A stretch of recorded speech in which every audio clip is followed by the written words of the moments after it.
So ako po si Father Aris Maniago, Father Aristotel Maniago from San Roque, Santa Ana, Pampanga. Nagsimula ako sa pagtugon sa bokasyon na iniali sa akin, iniali ko para sa Panginoon. Siguro yun nag-umpisa nung yun nga, sa farming pa din. Sa kakabungkal ng lupa ng lolo ko, si Apong Goryo, at ako din dahil kasama niya ako sa bukid. Kasi passion ko talaga yung pagbubungkal ng lupa eh. Yes po. Paghatid ng pagkain sa kanila. Tawag sa Kapampangan, pamanatdanan. Yes po. Manatdanan kang pamagan, uling mo pag yung sasarol, pag yung hindi mo pa kayang magbungkal. Dahil bata pa Ano ba yung lang pagsasarol? Pag-aararo. Pag-aararo. Yun pala, pag-aararo. So, hindi pa natin kaya nun. So, ako naghatid ng pagkain. Nakikita ko yung trabaho nila eh. Sa bukid, ang mga tito ko, si tatay at saka si lolo. Yun. Parang sa darating na panahon, gusto ko, pangarap ko bilang isang bata, pagtanda ko, gusto ko magsasaka din ako. No? Gusto ko magbungkal ng lupa. Gusto ko magtanim. Gusto ko mag-alaga ng mga hayop. Dahil yan po yung kinamulatan niya. Yan ang kinamulatan ko eh. Pero, maliban doon, ang aking nanay, sinasama-sama ako sa pagsisimba. Doon din, malawak pala ang bukid ng Panginoon. Kahit doon, nung pala ako'y nagsisimba, hindi ko alam na ang aking nanay nagtatanim na pala ng bukasyon sa aking puso. Pinagdadasal po. Siguro pinagdarasal ako maging pare. No? So yun, so after high school, nagdesisyon ako na pumasok ng seminaryo. Yung parish priest ko na si Father Alfred. Sakto naman, bata, gusto mo magpare, ito baka sa iyan. Sabi niya. Yun, doon na nagsimula. Doon pumasok ko sa seminaryo, wala akong kaalam-alam sa seminaryo, kung paano ang pagpunta ng seminaryo, magkano ba yung pamasahe, kasi pati pera, wala ako eh. No? Wala akong kaalam-alam. Pinag-aaralan ko yung Bible pero hindi ko maintindihan. Siguro pagdating na lang seminaryo, sabi. Tsaka siyempre nagpe-prepare ka din para sa iyong exam. Yes. No? So, yun, magmula noon, tuloy-tuloy na ang aking pagmamahal sa aking sa bukasyon.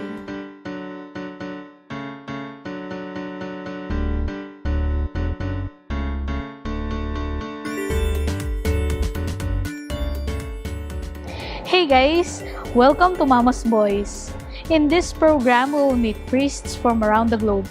We will discuss interesting features of their lives, from their humble beginnings, their calling, the churches, and more.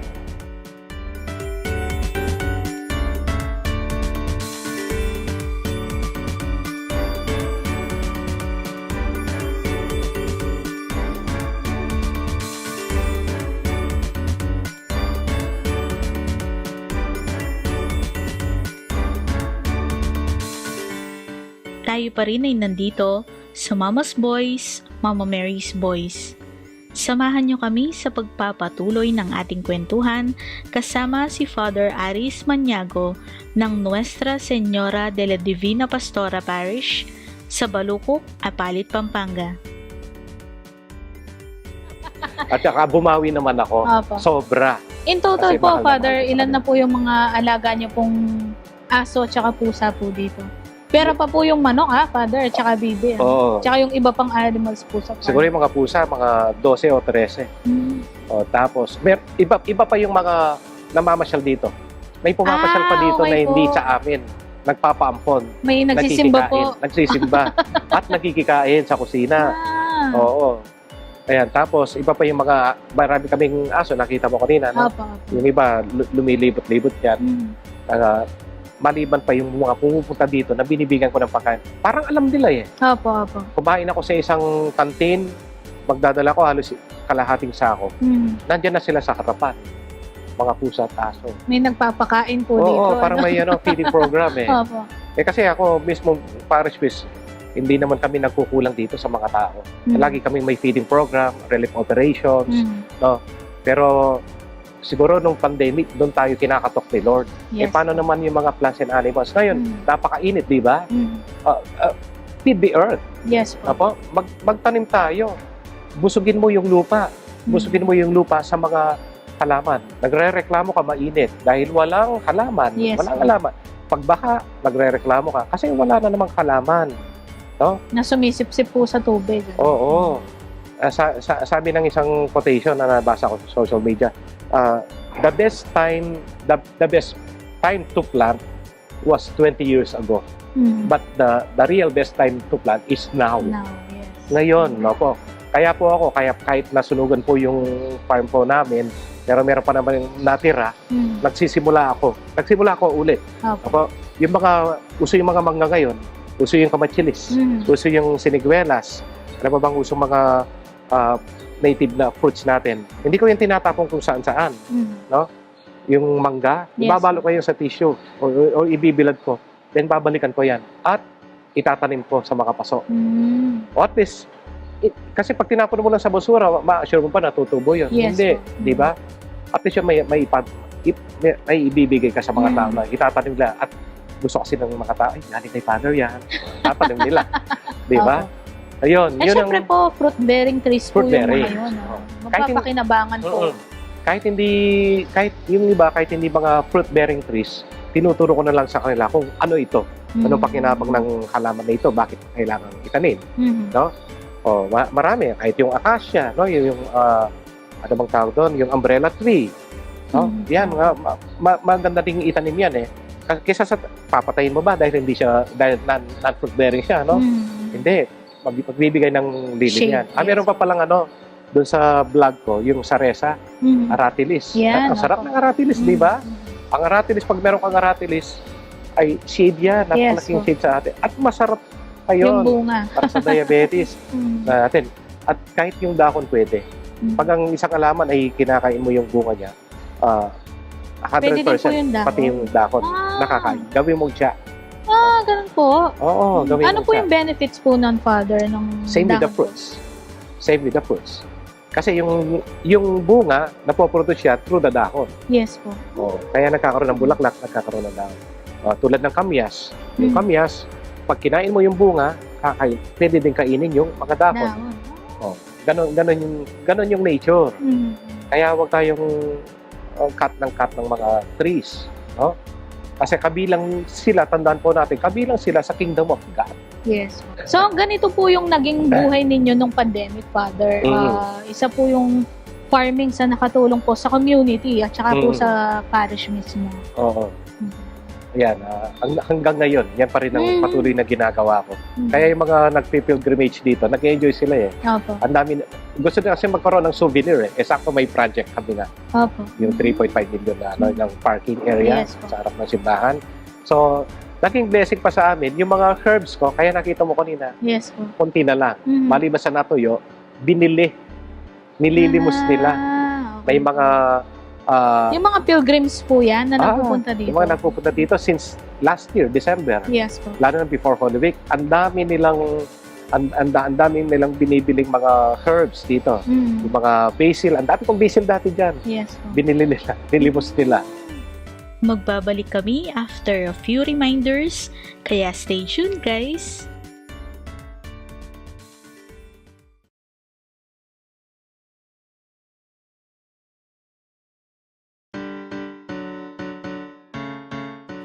Kayo pa rin ay nanonood ng Mama's Boys, Mama Mary's Boys.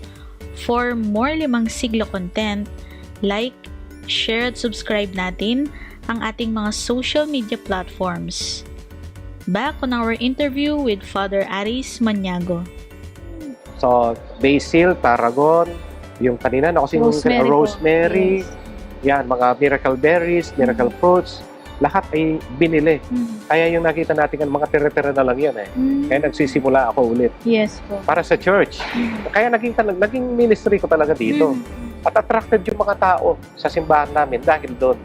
Hindi lang siya, yung ministry ko, hindi lang pang-spiritual, pang-agricultural din. Yes po. Pagkain kasi nila eh.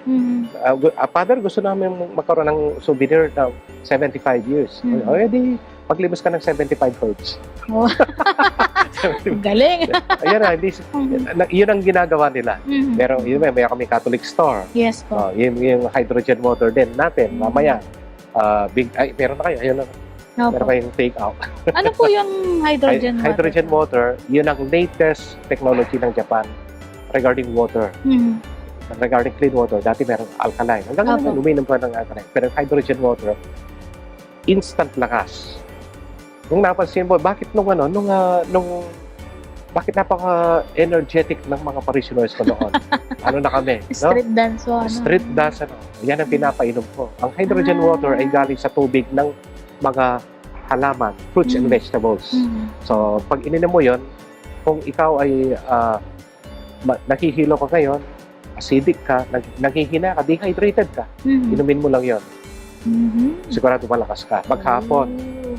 Siguro napapansin mo sa Facebook ko, no? Si Among, hindi kaya recorded to, hindi kaya, pero naka-live eh. May Opo. nagtatanong sa akin, Among, naka-live ba talaga yun? Nag-farming ka kanina umaga from 6 a.m. to 8 a.m. 9 a.m. nag-ano ka, nag-RPM ka, nag-bike. Nag-exercise po kayo. nag-exercise Yun, ako. Napanood Tapos, ko po yun. Nag-best ako ng patay, nag-isa ako, nag-lunch ako, tapos nag-exercise na naman. Yes po. Tapos may meeting na naman, may meeting na naman ako ng gabi. Mhm. Pero hindi ako nakina dahil doon sa hydrogen water. Mm. Malaking blessing din yon. Opo. Biro mo Karen, shout out po sa mga lahat ng tumutulong dito sa amin. Kasi binibili ng hydrogen water, nakakatubo kami nung before Holy Week, 5,000 a week. Mm. 5,000 pesos a week. Mm. At 5,000, yung 5,000, isang isang square meter na yon Opo. no, sa namin, sa project namin, niyo po. sa project namin. So yan, ang laking tulong, di ba? Hayop, halaman, Mhm. ano pa ba? Lupa, Yes. tubig. Pero yung apoy. Mm. Yung apoy kasi sinunog yun. So, yun po. Yung add-on ministry ko as a priest, kanya-kanyang charism eh. Mhm. So, maliban po sa music. Love ko din po, siyempre po yung music. Medyo naiwanan lang na po ng konti. Mm. Dahil nagkakasi kami ni Father Melo dati eh. Yes po. Tapos involved ako sa theater. Pero yung sa theater, iniwan ko muna. Nag-leave lang ako kay Sir Andy Alvis of RT Santa Rita. Meron kasing nagtanong sa akin na parishioner. Mhm. Nung ako'y nasa PAW. Sabi niya, Among, namimiss ka namin. Yes po. 4 weeks ka nang, 4 Saturdays ka nang di nagmimisa sa amin. Hindi, meron namang pare, sabi ko. Mhm. Meron naman ako nga, nandiyan naman si Father, at that time si Father Alang nga nagpapalit sa akin. Sabi niya, Among, iba pa rin po yung kayo. Mhm. Iba pa rin po yung kayo yung nakikita namin. Mhm. Hindi ko na po alam kung kayo ay pare o artista, sabi niya. Diba? Hindi ka ba makukonsensya? Opo, opo. Pagmulaan, oo nga, first love, oo nga, dapat talaga mauna ang pagkapare, Mhm. sabi ko. Ayun, naglibo ko kay Andy. Doon malaking apostolate yung theater eh. Yes po. No? Pero kasi nga, yung sa parokya, namimiss ka nila, Mhm. mga parishioners. Isang buwan hindi ka nakikita. Malaking bagay yun. Eh. Yes po. No? So, total, nakakapagkanta naman ako through the Mass, Mhm. sa mga Bible sharing namin. Yes po. At pag mayroon kaming mga gatherings dito, paminsan-minsan mag-intermission, Mhm. nagagamit ko pa din naman yung the gift of music. At minsan din po may mga activity din po yung Archdiocese na parang may pa-concert po or may mga Nag-guesting. benefit concert po yung mga pare. Nag-guesting pa rin. Mhm. no? Pero ngayon, bilang isang pura paroko ngayon, ang focus ko, maliban sa spiritual aspect ng parokya, ay yung agriculture. Mhm. Love na love ko ngayon ang pagsasaka. Mhm. Kaya mabuhay po kayong mga sa Kapampangan, Hortelano. Mabuhay po ang mga magsasaka dito sa Pilipinas. Paglaban po natin ng ating lupa. Mhm. Paglaban natin ng ating mga hayop at mga pananim. Mhm. Paglalaban ko kayo bilang sampare. Pagdarasal ko kayo. Father, banggitin din po natin yung isang project niyo po na binabanggit dito po sa harap ng simbahan. Yung parking. Baka po may mga nakikinig sa atin na gusto din tumulong po sa inyo. Opo. Ako po yung marami pong lupa, kaya lang po nakapaso. Opo. Pero ito po, dito po sa harapan ng simbahan, salamat po sa mga may-ari na, yung nagmamayari po dati, yan po, salamat po sa kanila, generosity. Actually, ang mahal-mahal niyan eh. Pero may nakabili na kasi sa kanila. Yes. Pero generous din po yung nakabili, binabalik sa simbahan. So, binili niya ng 3.5 doon sa dating may-ari, 3.5M. Ngayon naman, ngayong nabili na niya, parang nagigilty siya na kung gagamitin niya yung lupang yan, na dating ginagamit ng simbahan, ay parang sa kanya ay parang sala, parang guilt. Yes po. Meron siyang guilt feeling, no? Gusto ko sana, Among, kayo na din ang gagamit, ang simbahan. Kaya lang po, pwede pong bayaran na lang po natin. Sabi, ay, syempre, sabi ko, malaking pera yun eh. Yes po. So yun, ang pinagbigyan niya na kami, siya mismo, okay lang kahit 2 years. 2 years to pay. So yun, 2 years to pay, babayaran po namin yung simbahan, yung parking area, yung Yes, basketball court na yun. Doon po kasi lahat ng mga activities ng church. Dahil masikip na po dito, pag may mga palabas, events, mga occasions, doon po ginaganap. Apo? At ang mga events din ng aming barangay, doon yan po ginaganap. Apo? So, malaking tulong sa simbahan at sa barangay kung yan ay pag-aari na mismo ng simbahan. So, per square meter po ay 5,000 pesos. Yan ang namin, fundraising campaign namin nung fiesta. Yes. Kahit may mga events kami. Actually, simple lang yun mga events namin. Opo. Nag-cost cutting pa kami. Nag-cost cutting pa kami. Para nga may sosobra para sa pambili ng lote. 600 square meters po yon. Per square meter is 5,000 pesos. Opo. So, yung pong gustong tumulong, pwede pong mag-coordinate po sa amin. O kaya, nandito po tayo sa 5 siglo. Pwede po tayo makipag-coordinate kay Ate Karen. Yes po. O kaya sa mga kasamahan nila. Bilang tulong po nila. Salamat, Karen. Yes po. Binuksan niyo po ito. So, yan po. Ang gusto ko sana hanggat nandito ako until next year ay matapos ko po yung project na yon. Pero luckily, marami naman nag-donate. Tsaka pinagdarasal ako ng mga pusa.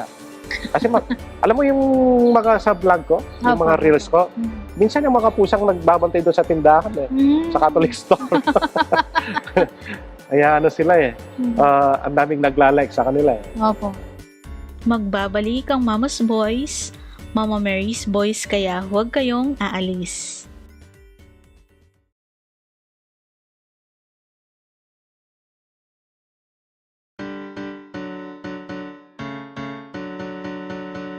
We are still here with Father Aris Maniago.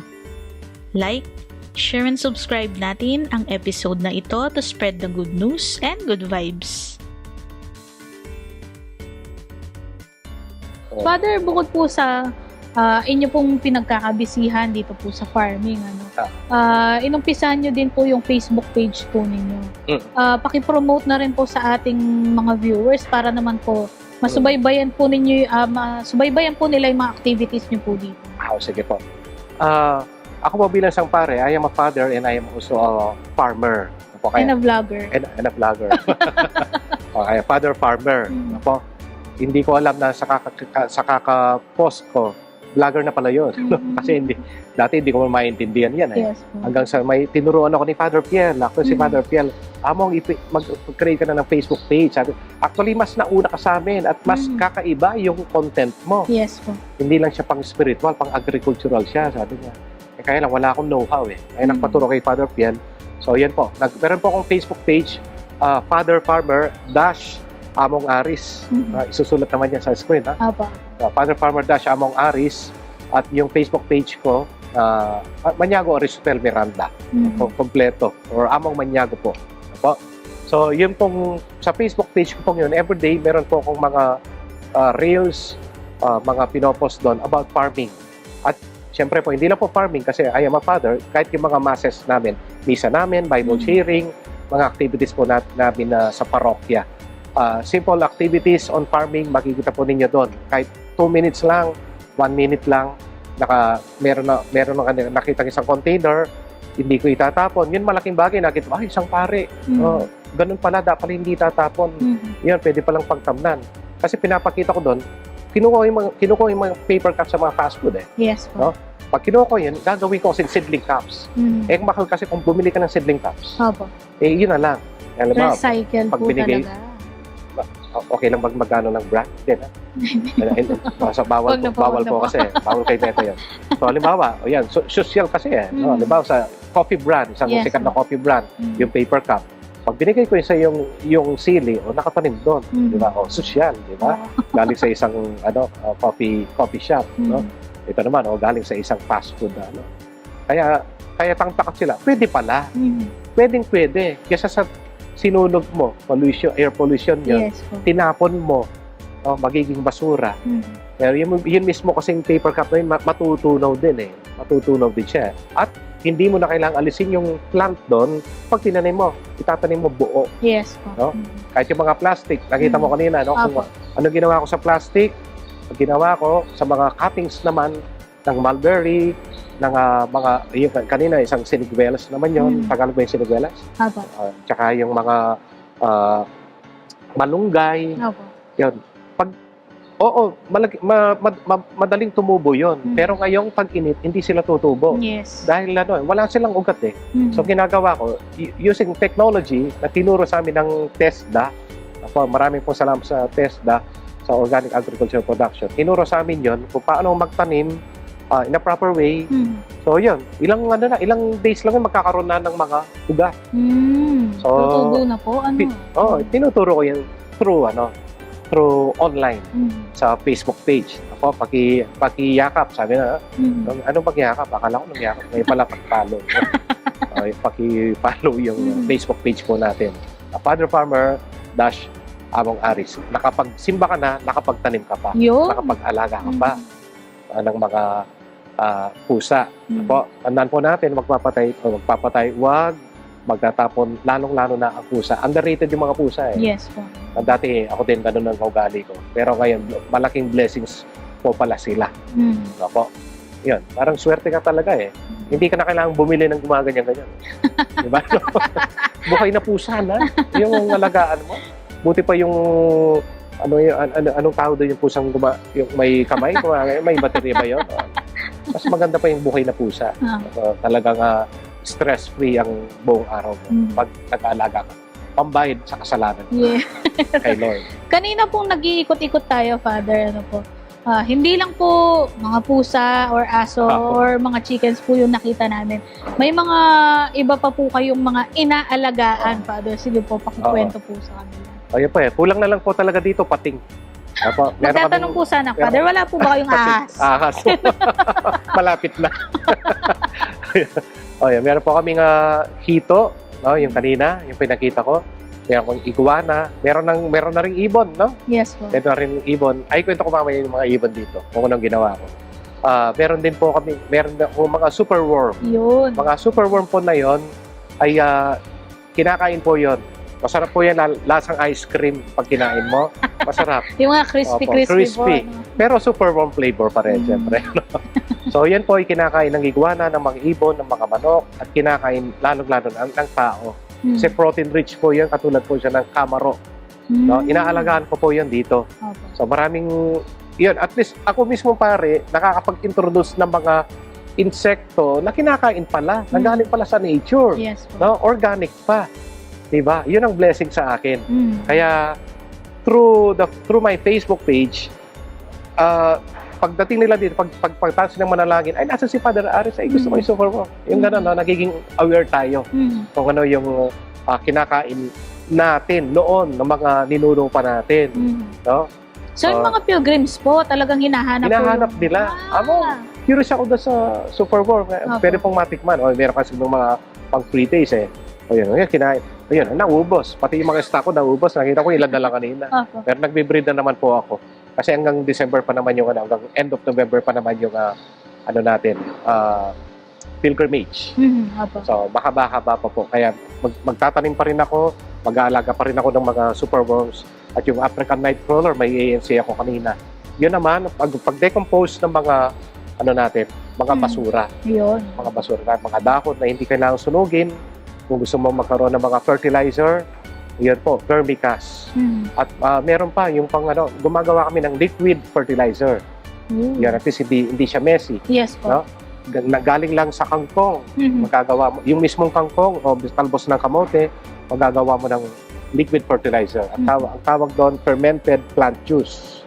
Fermented plant juice. So, yung nutrients ng kangkong, ng sahan ng saging, ng papaya, yun, i-ferment mo yun through molasses for about 2 weeks. Meron ka ng fertilizer, instant. Sa mga halaman po yun? Sa mga, hindi lang halaman, kundi sa mga animals, vitamins siya. Okay. So, iniinom din po nila yun? Iniinom din nila, oo. Siguro ganun lang ginagawa ng mga syrup natin, ng mga Opo. vitamins. No? Kasi nagiging siyang syrup eh. Opo. So, kahit yung meron din kaming fish amino acid galing sa bituka ng isda or mismong mga isda na mga isda na maliliit na namamatay na. Yan, pwede mong gawing fish amino acid. Pampalaki, pampataba ng mga halaman. Ano pa ba? Fermented fruit juice, yung gumagawa rin kami noon na pampabulaklak at pampabunga ng ating mga halaman at vitamins din sa mga aso at pusa, sa mga manok namin. Kaya mga manok namin, dati, ang daming namamatay sa mga tabi-tabing bahay dahil doon sa virus. Pero kami, malimit lang na may namamatay kami ng mga alaga namin. Kasi we use organic po. always. So, ginagawa din namin, gumagawa din kami ng feeds. Pellets talaga siya. Yung mga halaman namin doon, yung mulberry, madre de agua, yun ang ginagawa kong isa sa mga materials ng ano yan, ng feeds. So may mga machine po kayo May machine din? kami na nasunog. Opo. Nasunog lang, oo. Pero pwede namang mano-mano namang gawin, pwede naman eh. Kaya yun nga lang, tiyagaan lang. Opo. Kung hobby mo naman, kung passion mo, Yes. magagawa mo naman. Yung mga NDC ko, kasama ko naman. Tsaka mga kasama ko sa convent. So, yun po. Meron pa kaming isa pa palang produkto dito na madaling maubos din, yung insecticide. Ang insecticide na hindi nakakamatay ng insekto. Diba? Kakaiba, no? Yan po. Turo po yun ni TESDA. Ang insecticide na hindi pumapatay ng insekto. Sa organic kasi, bawal ang pumatay. Opo. Bawal ang pumatay ng insekto. So, ang ginagawa, repellent siya. Kaya, kung gusto po nating magpaturo, sa akin po mismo, no po, magpa-seminar po kayo, kung kayo ay grupo, mga pamilya, no po, korporasyon, na gustong maghalaman, gustong magplantito-plantita ulit. No? Ako po, free po namin binibigay yon. No po, gumawa ng mga fertilizer, gumawa ng mga insecticides, kung paano magtanim, the organic way, no? Gustong mag-propagate ng superworm, mga African night crawler, yun po. Yun po ay libre lahat po yun. Bumili ka ng gulay na organic ang mahal. Yes po. Ba't di ka na mag-produce on your own? Pwede naman. Pwede naman pala. Amang wala po kaming lupa. Meron ka lupa ako. Wala naman akong malaking lupa. Minsan nga sa paso lang. Yes po. Yung mga busy ko, kasala ko yun, nandun lang sa loob ng kwarto, sa may bintana. Para iwas sa Init po. tindi ng init. Yung pong gustong magpa-seminar, lalong-lalo na ngayon po, ay malapit na yung tag-ulan. Tamang-tama. Right time para po tayo ay magtanim. Bago po kayo magtanim, magtanong muna kung paano. Mag-aral muna kung paano gagawin, kung paano ang magtanim. Ayamong, mainit po ang aking kamay. Mapali ko po gamat. Totoo po ba yun? Yan ay ano lang yun. Anong tawag Myth doon? lang po ba yun? Myth lang yun. Idiomatic expression. Opo. Idioms lang ang mga yun. Ibig sabihin, pag malagbig ang iyong kamay, marunong ka magtanim. Pag mainit ang iyong kamay, oo, nagtatanim ka, pero hindi mo kasi alam kung paano ang magtanim. Kaya mainit ang iyong kamay. So, idiom lang po yun. So, kasabihan lang. So, kung gusto po nating, siguro, ang ganda ng title nakaisip ako. Gusto ba nating maging malamig ang ating kamay? Tuturuan ko po kayo. Para lumamig ang iyong kamay. Ang kamay ko po mismo, kamay ng magsasakang pari, bibigay ko po sa inyo ng libre para po makapag-seminar po kayo sa simbahan. Kahit hindi po kayo Katoliko, pwede. Pwede, no po? Kasi wala naman pong Katolikong halaman. No? Wala silang sekta. Turuan ko po kayo. Binibigay po ang aking oras. Kontakan po ninyo yung Facebook page ko or mismo yung number ko. Pinabibigay ko naman yung number ko. 0917-626-4209 or PM me through my Facebook page, Father Farmer Among Aris. Kahit saang parokya po ako ma-assign, yun pa rin po ang magiging advocacy ko bilang isang pare. So, enjoy farming. Huwag po kayong mag-alala. Huwag po ninyo sasabing hindi ninyo kaya na mainit ang inyong kamay. Hindi kayo marunong. Tuturuan ko kayo kung paano maging malamig ang iyong kamay. Para makapagtanim tayo. Let's plant trees to save our Mother Earth. Thank you po, Father, sa inyo pong pagpapaunlak. At syempre po, sana po marami pong na-inspire sa mga nakikinig at nanonood po sa atin na magpare and of course, maging farmer po. Thank you very much po sa inyo. Thank you din po. Thank you. I would like to thank Simpang Makapagal Vision Center for My Eyewear. We would like to thank the following.